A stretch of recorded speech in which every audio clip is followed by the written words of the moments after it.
Hey guys, today we're going to talk about convection, specifically in the mantle.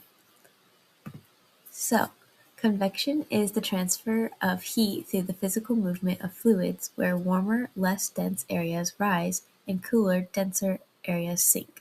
So like we talked about, when molecules are warmed up, they expand and therefore are less dense, and so less dense molecules will float to the top and more dense will go to the bottom. So as you can see here, the red arrows are the warm molecules coming up to the surface, and the cool molecules are going downwards, and they move in a cyclical motion. So they kind of just continue to push each other as their temperatures change. The Earth's mantle is a thick layer of solid silicate rock between the crust and the outer core, and it makes up 84% of the Earth's total volume. Silicate is a chemical compound consisting of silicon, oxygen, and usually one or more metals. Examples include quartz, feldspar, and micas. And then the high pressure and temperature causes the mantle to behave plastically like silly putty, like we explored in previous experiments.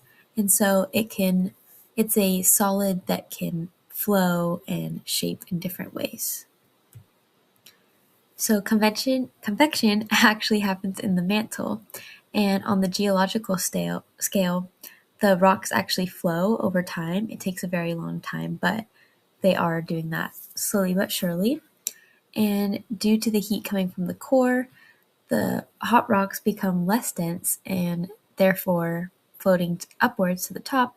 And then when this happens, it pushes the other rocks that were previously at the top down to the bottom, where they can be heated up and become less dense, and then they go back to the top. So it kind of just goes in a cyclical motion as they push each other up and down over and over, as you could see in this diagram.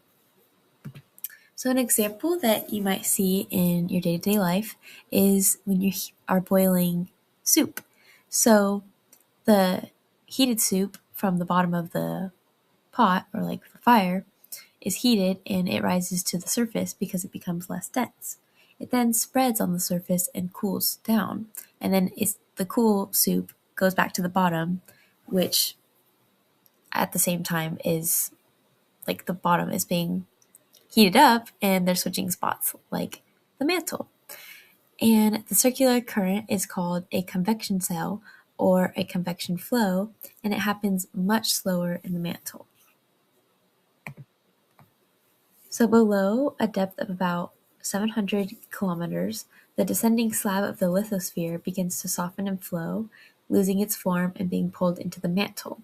So as you can see in this diagram, the lithosphere is being pulled down into the mantle, and then it kind of just gets absorbed into like the cycle, and it keeps moving up with the arrows as it becomes less dense and more dense as it cools and heats.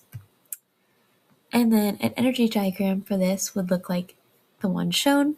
So the hot rising mantle would decrease in thermal energy as it gives its energy to the cool surrounding mantle, which is now warming up. And it happens over and over again because the cool mantle will then eventually increase, and then it will go to the top, and it keeps going over and over in the cycle. Here is a diagram or like a movie of what this looks like inside the Earth, and you could kind of just see it literally makes like two circular shapes, and you could see it moving up through the middle and out to the sides as they move back down. And then convection currents cause the drag on the overlying tectonic plates, causing them to move. And this is where we see our divergent, convergent, and transform boundaries.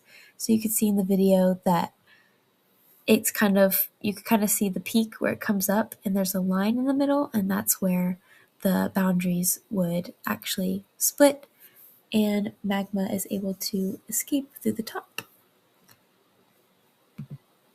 Thank you so much for listening. I hope it helped.